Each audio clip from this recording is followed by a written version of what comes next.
मैं हूं DN श्रीवास्तव और आप देख रहे हैं द DN न्यूज। आज देश का माहौल बहुत गर्म चल रहा। एक तरफ बंगाल में TMC और भाजपा के इलेक्शन को लेकर लोग असमंजस में हैं, कौन आगे जा रहा कौन पीछे। दूसरी तरफ तमिलनाडु में यही हाल है। और अब आज हम दिल्ली में देख रहे हैं बार काउंसिल ऑफ दिल्ली इसी असमंजस में, इसी घपले के माहौल में आज हमारे साथ बैठे हैं राजीव खोसला जी, जो पिछले कई सालों से दिल्ली के कई कोर्ट के बार एसोसिएशन के प्रेसिडेंट, जनरल सेक्रेटरी और कई चीज़ रहे। मैं इनकी तारीफ और इनका इंट्रोडक्शन मैं क्या कराऊं। मैं खोसला जी आप ही से रिक्वेस्ट करूंगा कि आप पहले अपना इंट्रोडक्शन दे दें कि आप कितने सालों से इस एसोसिएशन को संभाल रहे हैं दिल्ली में। मैं पहले 2 बार डिस्ट्रिक्ट कोर्ट में एडिशनल सेक्रेटरी बना, फिर 5 बार सेक्रेटरी बना दिल्ली बार के अंदर, 4 बार प्रेसिडेंट बना। उसके बाद 5 बार मैं बार काउंसिल में हूँ और 1 बार हाई कोर्ट बार प्रेसिडेंट बना।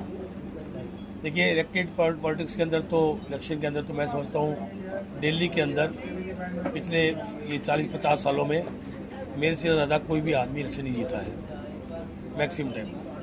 लेकिन अफसोस इस बात का है, अब जो इलेक्शन बार काउंसिल हो रहे हैं मैं 6th टाइम है, इतना गंदा इलेक्शन कभी हुआ नहीं। कुछ लोग जो भारतीय जनता पार्टी के अपने आप को समझते हैं कि हम ही सब कुछ हैं, वो एक नीरज है। ऐसा नहीं कि और लोग नहीं है, लेकिन वो अपने आप दिखाना चाहता है कि मैं कैसे बार काउंसिल दिल्ली को पूरी हाईजैक करके और उसका बनाऊँ सरकार के लिए कि मैं ही बना के ले आऊँ, आपकी आवाज़ पर ही चलेगी। अफसोस इस बात का है कि बार काउंसिल के अंदर कभी राजनीति नहीं थी। हमारे से बहुत सारे लोग ऐसे भी हैं जो भारतीय जनता पार्टी को वोट डालते रहे हैं, लेकिन पहली बार महसूस कर रहे हैं कि एक आदमी जो नीरज अपने आप को कहता है कि मैं सभी कुछ हूँ और एक बार काउंसिल को हाईजैक करना चाहता है गवर्नमेंट के लिए, वो बात बर्दाश्त नहीं है। इतना गंदा इलेक्शन, इतनी जो हेरा फेरी आज तक कहीं नहीं हुई। पैसा भी था, पार्टीज हुई, अंदर पोलिंग बूथ के अंदर पोलिंग ऑफिसर बना दिए जो कि उनके अपने कैंडिडेट के आदमी थे, ऐसे काउंटिंग के अंदर बना दिए गए। और अफसोस की बात है RO साहब चुप रहे, आंखें बंद कर ली, क्योंकि RO साहब जो था वो एक कमेटी थी जिसके अंदर स्पेशल कमेटी, जिसके अंदर नीरज भी था और इसके अंदर जो एडिशनल सोलिसिटर जनरल दिल्ली के हैं चेतन शर्मा भी है, और एक पुराने जो रहे हैं अपने मनिंदर सिंह जी जो सोलिसिटर जनरल रहे हैं सुप्रीम कोर्ट, वो भी हैं। तो तीनों गवर्नमेंट के आदमी हैं, तो तीनों गवर्नमेंट के आदमी थे। उन्होंने कहा साहब इस बार तो हाईजैक कर दो इलेक्शन को, जबकि सभी लोग इंडिपेंडेंट हैं। बार काउंसिल के अंदर ऐसा नहीं है कि हम पार्टी के साथ रहते हैं, हम मुद्दों पर लड़ते हैं। लेकिन एक ऐसा माहौल बनाया गया, एक ऐसे लोग लाए गए कि कहते अपने ही लोगों को जिता के नकली वोट दिलवा के हेरा फेरी करके किस तरह इलेक्शन क्लियर कर दो। एक आदमी पकड़ा गया, पकड़ने के बाद उसको कहते हैं साहब ये तो बहुत छोटा ऑफेंस है, जिसने टेम्परिंग की। कहते साहब ये तो ऑफेंस ही नहीं है, तो नॉन NCR है, रिपोर्ट लिख दो। ये तो कुछ कैंडिडेट्स हमारे बड़े अच्छे स्ट्रॉन्ग थे, तो कहा साहब तो बड़ा सीरियस ऑफेंस है, केस बना दिया गया। आज तक भी उस आदमी के खिलाफ कोई एक्शन नहीं हुआ, कोई भी जाके उन्होंने इंक्विजिटिव एविडेंस प्रोवाइड नहीं की। खोसला, ये जो टेम्परिंग की बात आप कर रहे हैं, टेम्परिंग क्या फोर्जरी में काउंट होता है? बिल्कुल होता है। तो वो कैसे बोलते हैं NCR काट दीजिए, मतलब किस बेसिस पे? यही तो कमाल की बात है। हाई कोर्ट के रिटायर्ड जज और डिस्ट्रिक्ट कोर्ट के जज जो रह चुके हैं, वो कहते हैं साहब ये तो छोटा सा बहुत केस था, वो चाहते ही नहीं थे कि ये जाके केस FIR बने। उन्होंने पूरी कोशिश की, क्योंकि जब वो पकड़ा गया उन्होंने कहा साहब ये मैं नहीं, बहुत लोग इन्वॉल्व हैं, तो उसकी आवाज़ को बंद कर दिया गया। उसके बाद जानबूझ के उसके खिलाफ कोई उसके एविडेंस नहीं दी। पुलिस मांगती रही कि साहब एविडेंस तो दे दो, लेकिन एविडेंस नहीं दी। आज भी जानबूझ के उसके खिलाफ एविडेंस नहीं दे रहे, क्योंकि अगर वो एविडेंस के अंदर बात पकड़ा जाएगा तो सबका नाम लेगा। उस नाम के अंदर RO साहब भी इन्वॉल्व होंगे और ये नीरज वगैरह जो बैठे हैं ये भी इन्वॉल्व होंगे। उन्हें अपने पोलिंग एजेंट बढ़ा के अपने पोलिंग ऑफिसर उन्हीं कैंडिडेट्स के जिनको सपोर्ट कर रहे थे, उनके वकीलों को, उनके सपोर्टरों को पोलिंग ऑफिसर बनाया गया, जैसा होता नहीं है। तो आप ये जो मैटर है, ये जो डॉक्यूमेंट, जो एविडेंस आप बोल रहे हैं, ये किसकी कस्टडी में है? उन्हीं नीरज वीरज जो आप नाम बता रहे हैं उन लोगों की कस्टडी में है? यही तो कमाल, किस बार बड़ा कमाल हुआ है। जो ये स्पेशल कमेटी थी, इसका रोल अलग था। ये कभी भी जाके इलेक्शन के अंदर पार्टिसिपेट नहीं कर सकते थे। लेकिन इस बार ऐसा हुआ, पूरे कभी इंडिया में ऐसा हुआ ही नहीं। पहली बार स्पेशल कमेटी और इलेक्शन कमेटी एक हो गए। इन्हीं लोगों ने मिलकर सब इलेक्शन लड़ाया। इन्हीं लोगों की वजह से जो इलेक्शन कमेटी थी उन्होंने जाके जिस स्पेशल कमेटी ने कहा साहब मेरे आदमी हैं ये ले लो, हमने इनको जिताना है, उन्हीं कहने पे ये सारे आदमी आए। तो सब इकट्ठे ही हैं। जब उनके कहने का काम हो रहा है जाके एविडेंस दे नहीं रहे जाके, तो ये तो एक साजिश है कि बार कौंसिल दिल्ली को हाईजैक करने की, कि जाके कुछ लोग गए हमने बार कौंसिल दिल्ली को सरकारी पिट्ठू सरकारी एजेंसी बना दिया है। तो आपको क्या लग रहा, पुलिस का रोल इसमें क्या एम्बिगुअस है या सही रोल है? वो एविडेंस को क्यों नहीं जांच कर पा रही, वहां जाके क्यों नहीं निकलवा पा रही? बड़ी अच्छी बात आपने कही है। पहली बार पुलिस ने अपना रोल ठीक किया। पहले तो क्योंकि जब उन्होंने एनसीआर की बात की कि नॉन कॉग्निजेंट रिपोर्ट आप काट दीजिए, पुलिस ने कहा नहीं साहब, क्योंकि कुछ कैंडिडेट गए हमारे में से। हमने कहा तो बहुत सीरियस ऑफेंस है, आप कैसे कह सकते हो? तो उसके बाद पुलिस ने ऑफेंस के लिए जो प्रॉपर सेक्शन लगा दिए। अब पुलिस तो इन्वेस्टिगेशन के लिए मांगती है ना कि हमें प्रूफ तो दो भाई, कुछ तो दे दो हमें। इससे पकड़ कर अंदर पुलिस ने उसको डिटेन कर लिया, प्रूफ मांगते रहे, नहीं दिया। उसके बाद जाके कुछ दिनों के बाद जब बहुत प्रेशर पड़ा, हमने आवाज़ उठाई, कुछ थोड़ा सा ऐसा प्रूफ दिया, जाके प्रूफ भी नहीं था। एक उन्होंने एक टेम्पर्ड जो सीसीटीवी का कवरेज थी वो दे दी, जिसके अंदर वहाँ कोई प्रूफ है ही नहीं। अब पुलिस कहती रही साहब आप कह रहे हो इन्हें टेम्परिंग की है, आपने कहा है पकड़ा भी है, तो प्रूफ तो दे दो। वो प्रूफ दिया ही नहीं, आज भी दिया नहीं। आज पुलिस पता करी है, पुलिस मांग रही है, ये प्रूफ दे नहीं रहे। क्योंकि मिला जुला जहाँ काम होता है, जहाँ सब लोग इकट्ठे होते हैं, जिनके कहने से काम हो रहा था, वो प्रूफ क्यों देंगे? जिस दिन प्रूफ देंगे खिलाफ, वो डिस्क्लोजर में कह देगा साहब ये तो आरओ साहब इन्वॉल्व थे, ये तो नीरज भी इन्वॉल्व था, ये सभी लोग इन्वॉल्व थे, इसलिए वो प्रूफ दे नहीं रहे। तो लेकिन ये जो आप बता रहे हैं evidence, it is in the shape of ballot paper जिसके ऊपर टैंपरिंग की गई, आप बता रहे थे जो हमको यही बता रहे थे ना, बैलेट पेपर पे टैंपरिंग की गई है। तो वो टैंपर्ड बैलेट पेपर अभी जिसकी कस्टडी में है उससे पुलिस निकलवा नहीं सकती है, वो हाउ कैन ही हाइड, वो उसको गायब तो नहीं कर सकते हैं? जब वो मना कर रहे हैं साहब, दे नहीं रहे, तो कौन लेगा हमसे? हाई कोर्ट के जज रिटायर्ड जज हैं, और बार कौंसिल में एडिशनल सोलिसिटर जनरल है जिसके नीचे पुलिस आती है, दिल्ली के अंदर आती है, तो कौन देगा? जब वो नहीं देंगे तो कौन देगा? किसकी हिम्मत ले लें उनसे आगे? ये तो वही बात है ना, स्टेट के अंदर जब चीफ मिनिस्टर होता है, अगर वो नहीं चाहते कुछ नहीं होता। ऐसे ही दिल्ली पुलिस किसके हाथ में है? सेंटर के हाथ में है। सेंटर का जो आदमी कौन है? सेंटर का आदमी तो नीरज जो अपने आप को कहता है मैं बीजेपी का मैं ही सब कुछ हूँ, जबकि ऐसा नहीं है, लेकिन अपने आप को मानता है, कहता है, और लोगों को झूठे कहते हैं पैनल दिला दूंगा, किसी को बुला लेता है भाजपा के। तो नीरज उनका आदमी हो गया। उसके बाद एडिशनल सोलिसिटर जनरल दिल्ली का उनका आदमी हो गया। और जो पुराने हमारे मनिंदर सिंह जी थे, उनको सरकार ने बनाया था, कई बार बनाया, सोलिसिटर जनरल बनाया, सभी सरकार के आदमी। तो आपको क्या इसमें इलेक्शन वाले समय से ही आपको कोई साजिश लग रही है, या इलेक्शन होने के बाद कुछ उनको लगा होगा कि हम हार रहे हैं तो इसलिए उन्होंने कुछ करना शुरू किया, मैनिपुलेशन? देखिए प्रोफेशनल वोट में कोई हारता नहीं है। जैसे मेरा एग्जांपल लीजिए, मैं 35-37 नंबर हमेशा फर्स्ट में कम रहता हूँ, लेकिन मैं पिछले 5 टर्म के अंदर जब भी जीतता हूँ, जाके सेकंड शुरू होती है, तो मैं या तो पहले 5 में हुआ हूँ और पहले 10 में हुआ हूँ। तो सबसे पहले मैं इलेक्ट होता हूँ, पहले 5 में 10 में। तो प्रोफेशनल वोट में सिर्फ कि पहली वोट मिल जाए उससे काउंट नहीं होता है। लेकिन यहाँ क्या हुआ, यहाँ तो सिस्टम ऐसा कर दिया जाके, बहुत सी लेडी लॉयर्स थी, मुझे अपनी परवाह नहीं है, बहुत सी लेडी लॉयर्स थी, बहुत से और लोग थे जिनकी वोटें एक को गिरा कर दिया गया, और एक 1 लिख दिया, ONE वर्ड लिख दिया, वर्ड के लिख दिया, बाकी लोग न्यूमेरिकल के अंदर है। ऐसा ही और जिनकी वोट मान लो पढ़ने वाले थे, कमाल की बात, पढ़ने वाले भी जो है वो भी क्या कर रहे थे, वोट ए को दे रहे हैं, पढ़ रहे हैं बी की वोट पढ़ रहे हैं। इस तरह की धांधली, इस तरह की करप्शन, गुंडागर्दी हमने कभी नहीं देखी।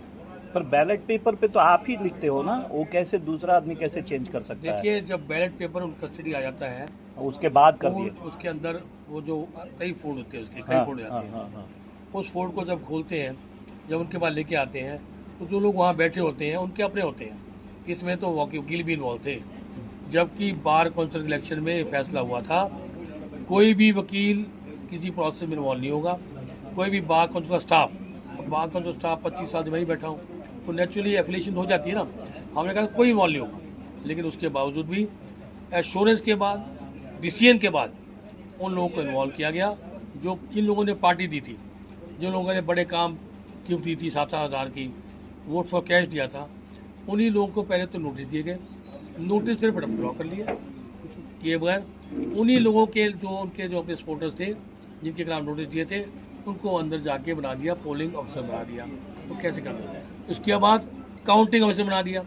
सिस्टम कैसे चलेगा? वो तो हाईजैक इलेक्शन हो गया कि आप जाके जो चाहे वो कर लो। और बड़े आश्चर्य की बात है, बाहर तो ड्रामा किया गया, सस्पेंड सेकंड आरओ साहब घूम रहे, साथ में एएसजी घूम रहे Chetan Sharma, suspend suspend suspend, 25-50 लोग सस्पेंड कर दिए। लोगों का बहुत इलेक्शन भाई कमाल हो रहा है जाके। और उस चक्कर में अंदर फटाफट वोट पड़ रही थी, फटाफट नकली लोगों के द्वारा, जो लोग वकील भी नहीं थे, ऑलरेडी आई कार्ड दे दिए गए, 8-10 हज़ार आई कार्ड बांट दिए गए लोगों के। उन लोगों के पास आई कार्ड मिले, आई कार्ड से एक एग्जांपल हमारे पास वो भी है, इस तरह एक कैंडिडेट सैकड़ों आई कार्ड लेके बैठा है पोलिंग के टाइम पे। बताइए आई कार्ड कैसे आ जाएंगे इसके पास जाके? तो वो एविडेंस है आपके पास? एविडेंस रिकॉर्ड पे है, रिकॉर्ड दे दी है, एविडेंस हमने दे दी, एविडेंस रिकॉर्ड पे है। जहाँ वकील साहब के जो इलेक्टेड मेंबर थे पार काउंसिल के पुराने, उनके पास भी कार्ड पड़े हैं, सैकड़ों कार्ड पड़े हैं, उसी टेबल पड़े हैं जाके पोलिंग टाइम पे। तो अब काउंटिंग हॉल्ट हो गया? काउंटिंग हॉल्ट हो गया। और इंटरेस्टिंग बात यह है, धुलिया कमेटी के पास हम गए, धुलिया कमेटी के सामने जो एविडेंस हुई बहुत इंटरेस्टिंग एविडेंस थी। उन्होंने पूछा साहब आपका जो आदमी पकड़ा गया है लगे, इसके बारे में बताइए, आपने इनके एफिडेविट लिए? हमने सबके एफिडेविट लिए। इसके लिए सब इसका एफिडेविट लिया, क्यों नहीं लिया? तो जवाब नहीं था, क्यों नहीं लिया?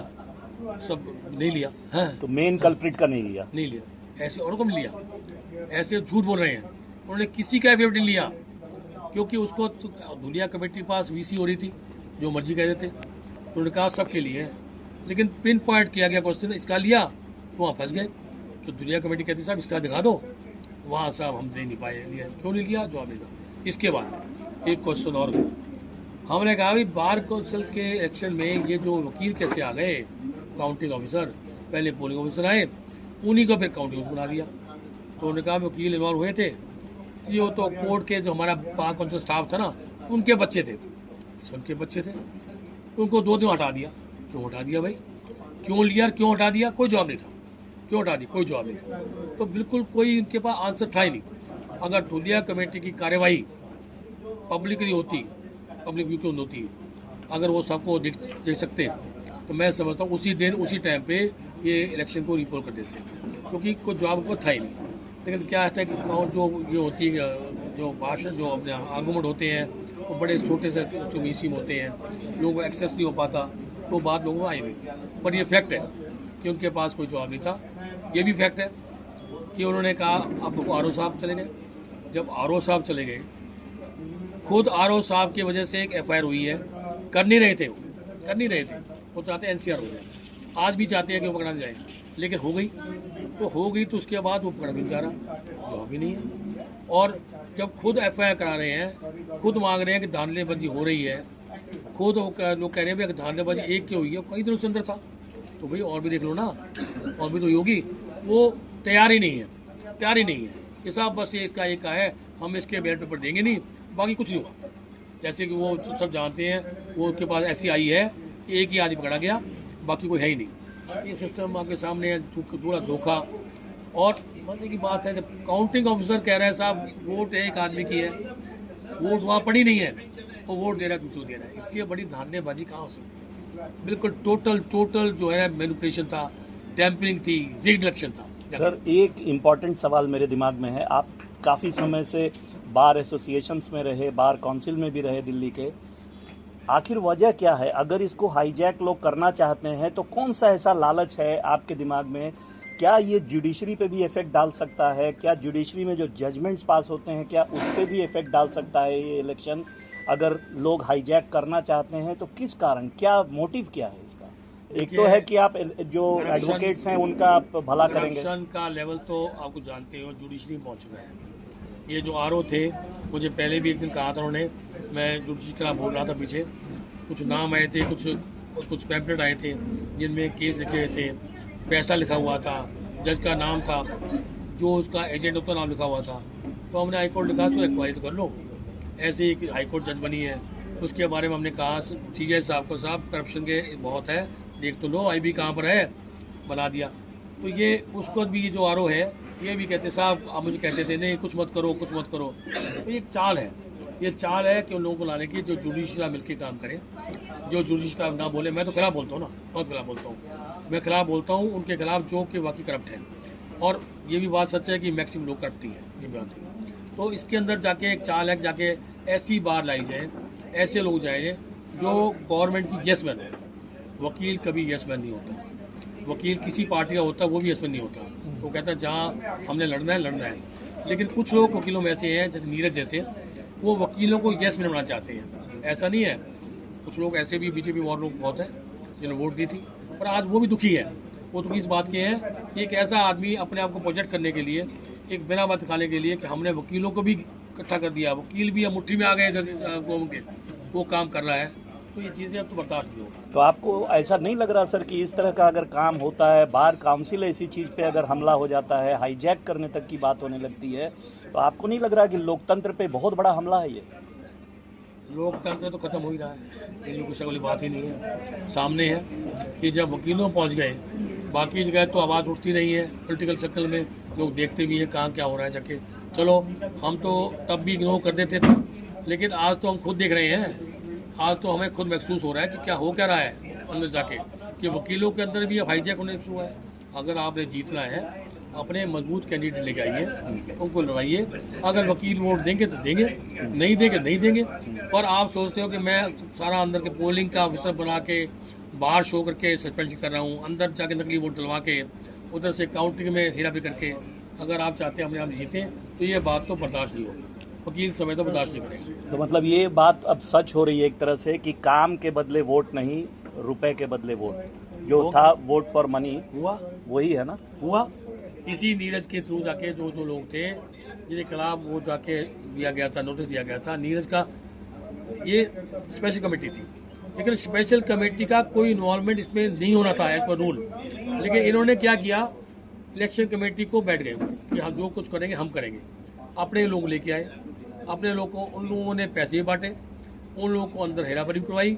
तो ये तो कैश फॉर वोट जो है ना वकीलों के अंदर पहले बाहर था, अब इन्होंने वकीलों में शुरू कर दिया है, और ये बहुत अफसोस की बात है। तो ऐसे स्थिति में आप क्या करना क्या चाहते हैं, आगे क्या कदम उठा रहे हैं आप? क्या इसको किसी तरह रिवर्ट बैक करके इलेक्शन रीपोल कराएंगे, या क्या आपके दिमाग में क्या है, क्या करना चाहिए आगे आप? देखिए, प्रोटेस्ट कर रहे हैं, कल कर रहे हैं। बाकी ये तो पता ही है कि जुडिशरी आजकल कहाँ चल रही है, सब देख ही रहे हैं, सबकी आंखों सामने है।